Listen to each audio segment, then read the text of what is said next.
everybody, and welcome. Today, I have a special guest, an amazing producer, songwriter, instrumentalist, performer, artist himself. Just incredible. He's a dear friend, and he's so talented. Please welcome everybody, Mr. Shayon Daniels. Hey, thanks, Joe. This is too nice. Thank you so much. Oh, you're more than welcome, my friend. You are more than welcome. So much has happened between when I first met you until today. I mean, there's been a lot of stuff going on. Yeah. So now what we'll do is we'll splice that other stuff and we'll put that on the front. So let me get back to my one of my questions was when you're working.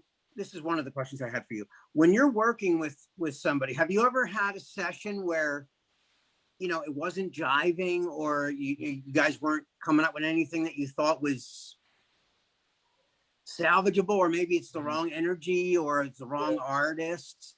Has that happened to you? And if so, what do you do? Yeah, no, that's great. It definitely happens like from time to time.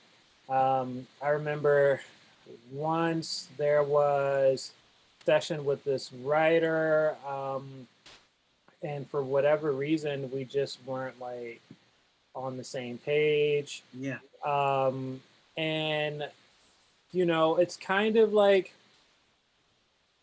all you can kind of do is just like call the session when it needs to be called. Like if you can be like, hey, maybe like we can revisit this or something like that. Mm-hmm. Like trying to do it as like amicably as possible, I think is the move. And that could literally be, like you said, for any reason. Like sometimes people are like maybe not in the space to write that day too. And so sometimes when that happens, like just talking helps too, like if it's there. But then sometimes like it doesn't work creatively, and then you gotta, I mean, at the end of the day, it's like music is supposed to be something that's like supposed to be fun and all these different things, and you never want to like just sit in a thing because you feel like I'm supposed to be in the session, I'm supposed to come out with something, so I'm gonna force us to sit here. Like you don't want to, like let it be whatever it's gonna be and take the pressure off of it. I think trying to force a circle into a square. Yeah, it's just like if it's not working, it's not working today. Yeah. Like, Let's try it tomorrow, or let's do it next week, and maybe you'll be in a better. Yeah, because sometimes you're not in the right headspace. It could be like that your mind is heavy with something. Maybe you're worried about whatever, and your mind's not really on what you're doing at the moment. That happens. Yeah, it's hard too. Like even sometimes, like sometimes we'll do like 3 or sessions a day or more or whatever kind of thing. And you could have like a late session after having done a bunch of sessions before. Maybe you're just tired, or who knows, like maybe you need to eat. I don't know. But it's just like trying to honor where you are in the moment, I think, is like the thing. And not like, you never want someone to feel like uncomfortable or whatever. So just trying to be respectful. Sure. Thing, Well, especially as a producer, because you're trying to embolden the artist to feel secure. Yeah. And to feel like, if you have you said something wonderful earlier before we started part 2. You were saying something about you feeling like sometimes like, oh, I'm not good enough, or I'm insecure. Like I've had this conversation with even people like Lindy in the interview I had with Lindy, and she was like, I said, what's one of the biggest things that you deal with sometimes? And she says, when people think because I'm a certain age or because of this, like they already have a preconceived notion that I can't work with them or I can't write with them. And she says, and that makes me feel insecure. And so even people with huge Billboard top 20 for the last 22 years, even them people feel that way. So it's a comforting notion to know that when we have those feelings, we're not alone by any means. Like every single every single human being on the planet feels like that, no matter how successful or not successful they are. So there's comfort in that feeling that we're not alone in those feelings sometimes. And Yeah. it really, it's we're not alone. We're not the only one. We're not superhuman. Like, all these other people that we admire aren't superhuman. Like they're just like us. They put their pants on one leg at a time. And Well, yeah, because I think it's always like a moving target, right? It's always like maybe it starts off being I want to eventually like just be good at this thing, and then it's like Mhm. I want to be good enough for someone to pay me, and then it's like I want someone to pay me enough to do this, and then it's like I want to get a cut on someone signed to a major label. Then it's like Right. I want to get the single for someone who signed to a major label. Then it's like I want the single to chart on Billboard. Then it's like Right.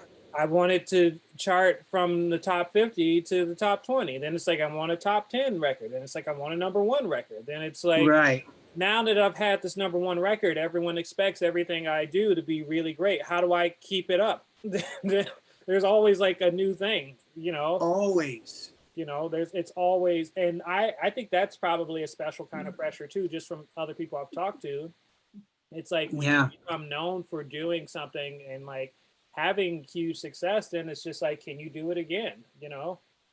Yeah. So I think it's just like finding a way to be okay with yourself and like no, I guess everyone always talks about reminding yourself of like the why, but I do, even though it feels like a little like buzzwordy, I think it is Yeah. true. It's like reminding yourself of like why you do the thing in the first place while you're, and reminding yourself that you're more than just the work you create. You're more than just the things you contribute.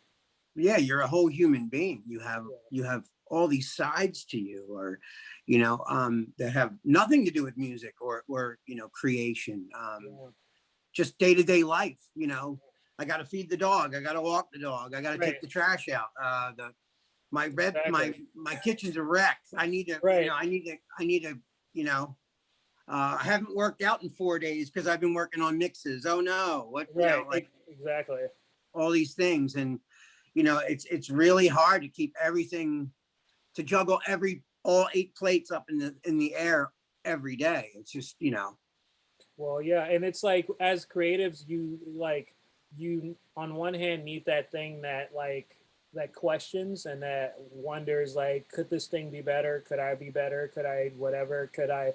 Because that's the thing that helps you improve. But then also that thing unchecked could really turn into just like almost a self-sabotaging like emotion and like outlet. mm, That energy doesn't do any good for anyone. And it's like I'm not a person who believes in like pretending like you don't have those thoughts or pretending like you don't feel that way sometimes because it's yeah. like maybe not glamorous. But with that being said, I think like we as creatives can be more productive when we really believe in ourselves. Oh, absolutely. But like Absolutely. having those doubts are the things that make us human, and that's the thing that makes you really good in a room. Like you go in a room with an artist and they tell you their own worries and fears and things they've been through, and it could be completely different, but because you've actually felt your own version of that thing, you can really connect with that person and make something incredible, like Right. that. So it's like all the things that we are like afraid of are the things that make us great too. And I think just reminding yourself that you're more than just the thing, I think is important too. Absolutely.